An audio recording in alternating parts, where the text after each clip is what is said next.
John 11. Now a certain man was sick, Lazarus of Bethany, the village of Mary and her sister Martha. It was the Mary who anointed the Lord with ointment and wiped his feet with her hair, whose brother Lazarus was sick. So the sisters went and sent word to him, saying, Lord, behold, he whom you love is sick. But when Jesus heard this, he said, This sickness is not to end in death, but for the glory of God, so that the Son of God may be glorified by it. Now Jesus loved Martha and her sister and Lazarus. So when he heard that he was sick, he stayed 2 days longer in the place where he was. Then after this, he said to the disciples, Let us go to Judea again. The disciples said to him, Rabbi, the Jews were just now seeking to stone you, and are you going there again? Jesus answered, Are there not 12 hours in the day? If anyone walks in the day, he does not stumble, because he sees the light of this world. But if anyone walks in the night, he stumbles, because the light is not in him. This he said, and after that he said to them, Our friend Lazarus has fallen asleep, but I go that I may awaken him out of sleep. The disciples then said to him, Lord, if he has fallen asleep, he will recover. Now Jesus had spoken of his death, but they thought he was speaking of literal sleep. So Jesus then said to them plainly, Lazarus is dead, and I am glad for your sake that I was not there, so that you may believe, but let us go to him. Therefore Thomas, who is called Didymus, said to his fellow disciples, Let us all go also, so that we may die with him. So when Jesus came, he found that he had already been in the tomb 4 days. Now Bethany was near Jerusalem, about 2 miles off, and many of the Jews had come to Martha and Mary to console them concerning their brother. Martha, therefore, when she heard that Jesus was coming, went to meet him, but Mary stayed at the house. Martha then said to Jesus, Lord, if you had been here, my brother would not have died. Even now I know that whatever you ask of God, God will give you. Jesus said to her, Your brother will rise again. Martha said to him, I know that he will rise again in the resurrection on the last day. Jesus said to her, I am the resurrection and the life. He who believes in me lives even if he dies.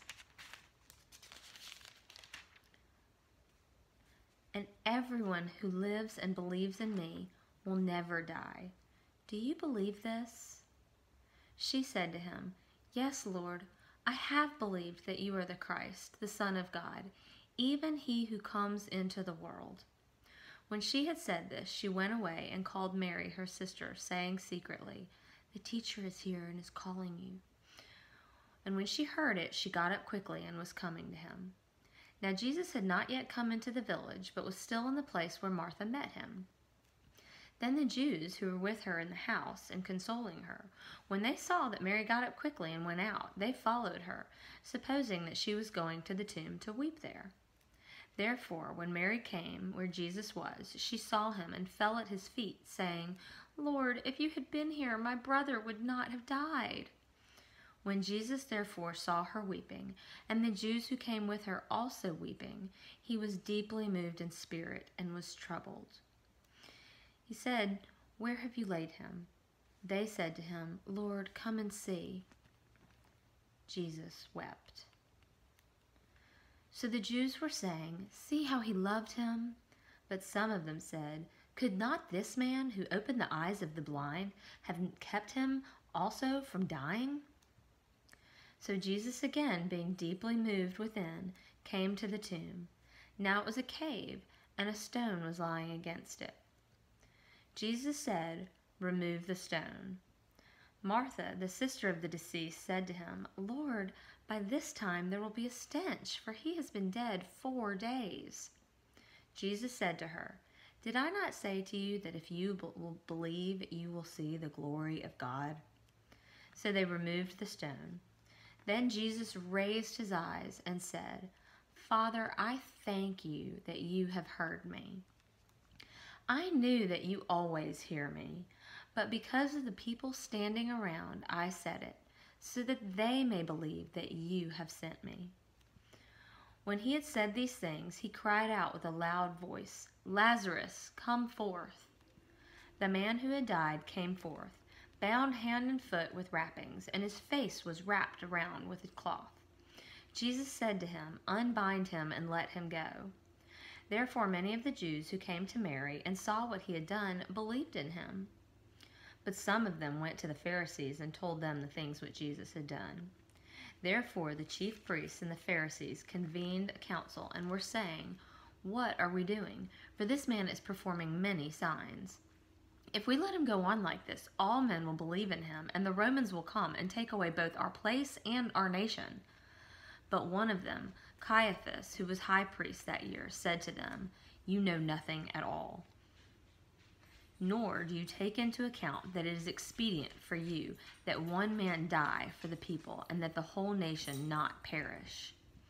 Now, he did not say this on his own initiative, but being high priest that year, he prophesied that Jesus was going to die for the nation, and not for the nation only, but in order that he might also gather together into one the children of God who were scattered abroad. So from that day on, they planned to kill him. Therefore, Jesus no longer continued to walk publicly among the Jews, but went away from there to the country near the wilderness, into a city called Ephraim, and there he stayed with his disciples. Now the Passover of the Jews was near, and many went up to Jerusalem out of the country before the Passover to purify themselves. So they were seeking for Jesus, and were saying to one another as they stood in the temple, "What do you think? That he will not come to the feast at all?" Now the chief priests and the Pharisees had given orders that if anyone knew where he was to report it, so that they might seize him. God bless the reading and hearing of his word. Amen.